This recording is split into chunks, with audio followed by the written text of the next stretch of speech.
পাকিস্তানের বিপক্ষে test series চলাকালে ঢাকায় হত্যা মামলা হয় সাকিব আল হাসানের বিরুদ্ধে।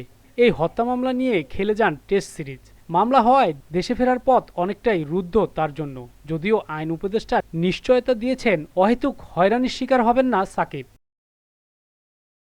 এরপরেও সুযোগ পেলে এই মামলা ইস্যু নিয়ে প্রধান উপদেষ্টার সঙ্গে কথা বলতে চান বাংলাদেশ অধিনায়ক নাজমুল হোসেন শান্ত।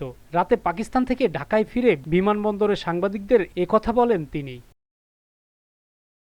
পাকিস্তানকে প্রথম টেস্টে হারানোর পর সাকিবের বিরুদ্ধে হত্যা মামলা নিয়ে সরব হন বর্তমান ও সাবেক তারকা ক্রিকেটাররা।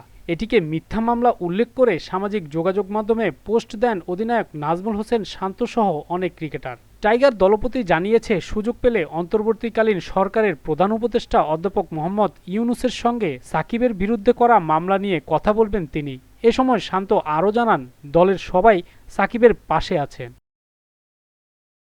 নিজেদের ইতিহাসে প্রথমবারের মতো পাকিস্তানকে হোয়াইট ওয়াশ করে বাংলাদেশ। রাওয়ালপিন্ডিতে প্রথম টেস্টে 10 উইকেটে জয় পায় টাইগাররা। পরে দ্বিতীয় টেস্টে আসে 6 উইকেটের জয়। এমন কীর্তিতে টাইগারদের অভিনন্দন জানান অন্তর্বর্তীকালীন সরকারের প্রধান উপদেষ্টা অধ্যাপক মোহাম্মদ ইউনূস। এ সময় জাতীয় দলের ক্রিকেটারদের সংবর্ধনা দেওয়ার ঘোষণাও দেন তিনি। সুযোগ পেলে এই সংবর্ধনা অনুষ্ঠানে সাকিবের মামলার বিষয়ে কথা বলবেন বলে জানিয়েছেন নাজমুল হোসেন শান্ত। পাকিস্তান থেকে দেশে ফিরে বিমানবন্দরে টাইগার দলপতি বলেন, সাকিব ভাইয়ের ব্যাপারটি ভিন্ন একটি ব্যাপার, তবে প্রত্যেক খেলোয়াড় সাকিব ভাইয়ের পাশে আছে। এটা আমরা সবাই জানি যে সাকিব ভাই খেলার জন্য কতটা নিবেদিত এবং খেলার জন্য কতটা পাগল। সবসময় দলের জন্য চিন্তা ভাবনা করে থাকেন। প্রধান উপদেষ্টার সঙ্গে যখন দেখা হবে এটা নিয়ে যদি কথা ওঠে, প্রতিটি খেলোয়াড় সাকিব ভাইয়ের পাশে আছে।